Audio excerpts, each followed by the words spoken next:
Bismillahirrahmanirrahim. Ada satu pertanyaan di DM Instagram ya. Saya mau bahas sedikit pada malam hari ini. Assalamualaikum Tuan Guru. Ini kelebihan G ini. Maaf, tolong pernikahan dini diberantas Tuan Guru. Malu kita orang Lombok ini viral kawin anak-anak itu. Ini nampaknya pertanyaan yang merujuk kepada peristiwa pernikahan ya, dengan prosesi merari antara seorang laki-laki umur 17 dengan 15 tahun. Ramai di medsos dan bahkan juga di mainstream. Nah, saya ingin sampaikan dua hal. Yang pertama, secara agama. Saya berpandangan bahwa pendapat dari Darul Ifta Al-Masriyah, termasuk yaitu Al-Imam Syekh Ali Jum'ah ya, yang mengatakan wal qawlu biman'i hadzan naw'i minaz zawaj huwal mu'tamad fi asrina wa misrina syar'an wa qanunan.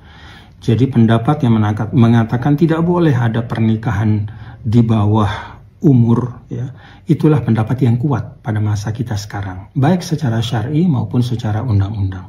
Wa dzalika istinadan ila aqwali ba'di ahli al-'ilmi min at-tabi'in kal Imam Ibn Shubrumah wal Imam Al-Asam. Itu sesuai dengan pendapat beberapa tabi'in seperti Imam Ibn Shubrumah dan Imam Al-Asam. Wa min al-muqarrari syar'an annahu yajuzu al-akhdhu bi ayyi qawlin mu'tabarin min aqwali ahli al-'ilmi bima yuhaqqiqul maslahata wa wafqan lil ikhtiyaril fiqhi al-muntabit. Dan merupakan suatu kaidah yang telah disepakati bahwa boleh kita mengambil pendapat dari ahlul ilmi yang mu'tabar. Arti mu'tabar itu yang diakui keilmuannya, termasuk para tabi'in seperti Imam Ibn Shubrumah dan Imam Al-Asam. Apalagi kalau pendapat itu bima yuhaqqiqul maslahah, sesuai dengan kemaslahatan. Nah, kenapa ini kita ambil? Khasatan annahu qad sabata dararuhu bisuratin yaqiniyah. Pendapat inilah yang paling kuat untuk masa kita sekarang karena pernikahan dini itu sabata dararuhu bisuratin yaqiniyah. Sudah nyata banyak sekali kemudaratannya untuk semua pihak. Nah, itu pertama dari sisi pandangan Islam. Yang kedua dari sisi budaya. Sebenarnya kalau kita lihat dalam budaya Sasak ya, ini sekaligus saya juga ingin meluruskan ya, seakan-akan bahwa prosesi menikah di Sasak itu hanya dengan merari atau membawa lari. Tidak sebenarnya. Ada dua pintu sebenarnya pernikahan ya dalam adat Sasak itu. Yang pertama namanya belako. Belako itu diminta baik-baik. Yang kedua itu namanya tepelai. Tepelai itu dibawa lari. Gitu. Itu yang populer disebut dengan merari hari ini. Nah, kalau sekarang kita melihat bahwa ternyata tepelai itu ya, atau pintu kedua yang namanya merari, itu ternyata banyak sekali disalahgunakan. Banyak sekali membawa kemudaratan. Banyak sekali menjadi ajang eksploitasi anak-anak perempuan kita.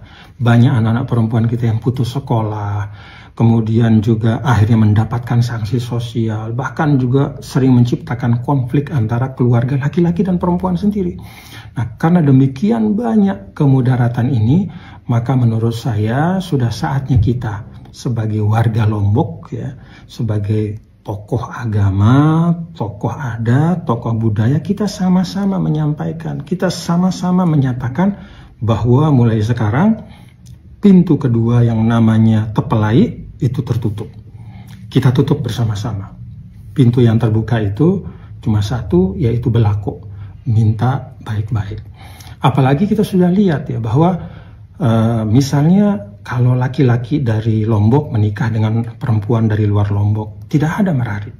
Kemudian kalau perempuan Lombok menikah dengan laki-laki yang di luar Lombok juga tidak ada merari. Dan itu tidak mengurangi nilai budayanya, nilai adatnya. Artinya apa?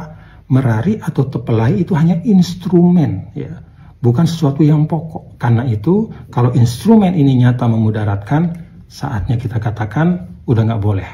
Sekarang hanya ada satu pintu menikah prosesi yang namanya belako.